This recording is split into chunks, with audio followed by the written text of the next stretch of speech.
Salut à tous, alors petit article sur Automobile Propre concernant la Honda E. Alors ils ont fait une vidéo sur YouTube, je vous invite à aller la voir si jamais ça vous intéresse. Donc on va essayer de regarder un peu ce qu'ils ont mis concernant cette voiture électrique, la Honda E donc. À l'intérieur, le tissu gris de la sellerie se marie plutôt bien avec les inserts en bois sur la planche de bord et la console centrale. L'habitabilité se révèle également plutôt généreuse. La Honda E étant une pure propulsion, l'absence de moteur à l'avant permet d'avoir un bel espace pour allonger les jambes. Un confort à l'avant que l'on retrouve aussi au niveau des places arrière. Plutôt une bonne surprise pour un véhicule d'un si petit gabarit. Avec un siège conducteur réglé à notre taille, 1m86, il nous restait suffisamment d'espace pour les genoux. Ouais, il est grand le gars, hein. C'est vrai que lui, 1m86... Bon, moi je suis plus grand, je suis 1m90 personnellement. Alors, par contre, le coffre... 172 litres. C'est nul. Ah là là, c'est tout petit quoi. Ah ouais, en effet, c'est... En plus, il y a une espèce de caisson derrière là qui prend de la place. Oh, c'est compliqué là, le coffre. Hein. Donc on va peut-être pas tout lire non plus, mais on va essayer de voir plutôt les photos. Alors cette photo là, il y a les palettes de régénération, instrumentation TFT 8,8 pouces, écran LCD tactile. Bon, je trouve qu'il y a un peu trop d'écran personnellement, ce qui fait augmenter le prix de la voiture. Les rétro-caméras du coup, le sélecteur de vitesse, conduite une pédale. Ah oui d'accord, il y a le mode une pédale et les palettes au choix. D'accord, c'est pas mal ça. Et mode de conduite du coup en dessous. Alors ensuite, les caractéristiques. Donc on rappelle, hein, elle fait 136 chevaux. Il y a une version 154 d'ailleurs, la 136 chevaux 9 secondes de 0 à 100 et la 154 fait 8 secondes 3. Vmax identique pour les deux et un poil plus d'autonomie pour la version 136 chevaux. Mais c'est pas énorme, hein, 222 quand même et 210 seulement pour la version la plus puissante.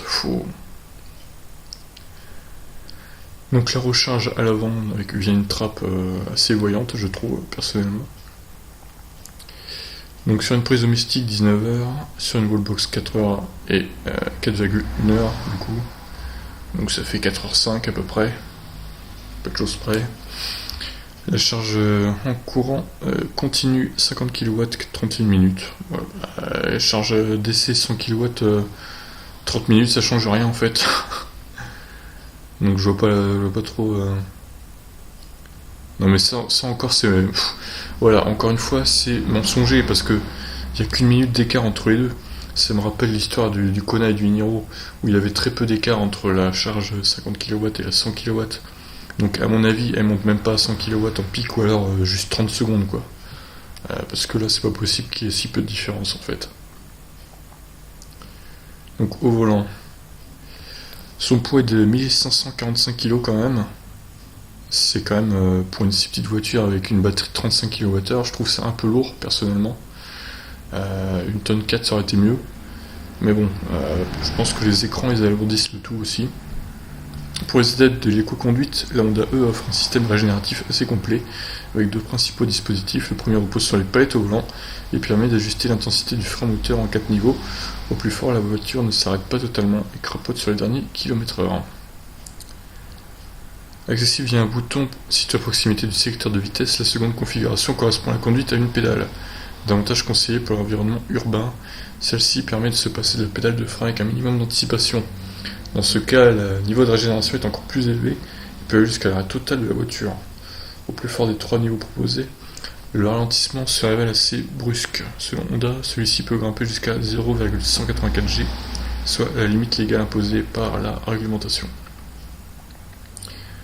D'accord, oui effectivement il y a plus de ralentissement avec la conduite à une pédale que les palettes. Bon. Alors les rétro-caméras, le dispositif apparemment plus intuitif que sur l'e-tron, mieux placé que sur les SUV allemands, les écrans numériques sont pile dans le champ de vision. Le fait de filmer l'arrière du véhicule permet par ailleurs de mieux apprécier la distance des véhicules qui nous entourent. Résultat, au bout de quelques minutes, on ne pense plus du tout au dispositif. Un bon point d'autant que ces rétro-caméras sont intégrées de série, quel que soit le niveau de finition choisi. Alors l'autonomie de la console. Alors, ils ont fait 16,3 kWh au 100. Ils ont fait de l'urbain, de l'extra-urbain, de l'autoroute.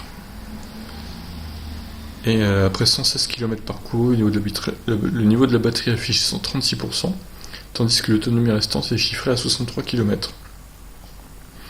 Donc autonomie réelle de 180 km dans les conditions de notre essai à comparer aux 210 annoncés par notre version Advance. C'est plutôt pas mal. Ouais, alors... ouais. Alors je ne sais pas exactement combien d'autoroutes ils ont fait. Peut-être qu'ils le disent dans la vidéo. Mais moi ça me paraît faiblard quand même. Hein. L'autonomie, c'est quand même limitant. Bon alors là on a des prix du coup. Alors autonomie de WLTP, donc celle qui a 222 km elle est chiffrée à 29 060 €, bonus déduit. Et la plus puissante, qui a moins d'autonomie du coup, elle est chiffrée à 32 060 €, bonus déduit. C'est quand même très très cher pour une si petite voiture avec si peu d'autonomie. Ça commence à être pas mal. Donc voyons ce qu'ils disent sur les prix. À ce prix, la liste des équipements est plutôt complète et comprend les différents équipements numériques. Les rétrocaméras et la motorisation de 100 kW. Pour 3 000 € de plus, vous aurez accès à la finition Advance qui intègre la motorisation de 153 chevaux. Et il ajoute le rétroviseur numérique, le système audio à 8 haut-parleurs et le dispositif Honda Park Assist. En LLD, Honda communique sur une offre à 390 € par mois en Advance. Des prix qui peuvent paraître élevés, mais que Honda justifie par le côté tech et iconique de son modèle qui chasse finalement sur la terre de la Mini électrique. Équipé d'une batterie de 32,6 kWh pour une autonomie comprise entre 225 et 234 km, le modèle britannique se révèle toutefois moins cher avec un prix de départ de 32 900 € hors bonus du coup. Donc les premières livraisons de la Honda auront lieu au mois de juin 2020. Bon voilà, voilà pour cet essai. Pour conclure, la Honda n'est pas qu'une simple voiture électrique, c'est un véritable coup de cœur. Au-delà de ses caractéristiques résolument urbaines, cette petite Honda E se révèle particulièrement attachante et devrait facilement attirer un public en quête d'une voiture pas comme les autres. Un positionnement basé sur l'émotion qui devrait permettre à Honda d'atteindre assez facilement son objectif de vente fixé à 1000 exemplaires pour l'Hexagone cette année. Ah oui, d'accord, 1000 seulement. Ça fait combien par mois ça? Enfin, même s'il commence en juin, du coup, on divise par 6. 300 ventes par mois, ça me paraît un peu énorme, personnellement. Mais non, à mon avis, ils feront pas ça. Hein. Non, c'est clairement une voiture qui m'intéresserait pas. Elle a pas assez d'autonomie, elle est trop chère. Ce côté high-tech, bon j'aime bien, mais ça gonfle le prix en fait. Donc au final, elle est pas intéressante. Et le coffre est vraiment ridicule. Hein. Honnêtement, 172 litres, qu'est-ce que tu fous là-dedans quoi? Tu fais rien. 171 même. Là ils mettent 172 et là 171. Bon, on n'est pas à un litre près, mais non, c'est pas une voiture intéressante. Et ça fait très très cher pour une deuxième voiture quoi. Donc voilà, écoutez, après cet essai, je vous invite à aller voir leurs vidéos, au pire, sur leur chaîne YouTube, à lui propre. Je pense qu'ils en disent plus. Mais pour moi, c'est pas une voiture intéressante. Et à mon avis, en France, je pense qu'elle va bider. Honnêtement, ils feront jamais les 1000 ventes. Hein. Surtout s'ils comptent à partir de juin. Les ventes, non, ils les feront pas, hein, c'est clair. Elle est trop chère et il y a trop de concurrence maintenant. Sur ce, je vous laisse réagir. Ciao!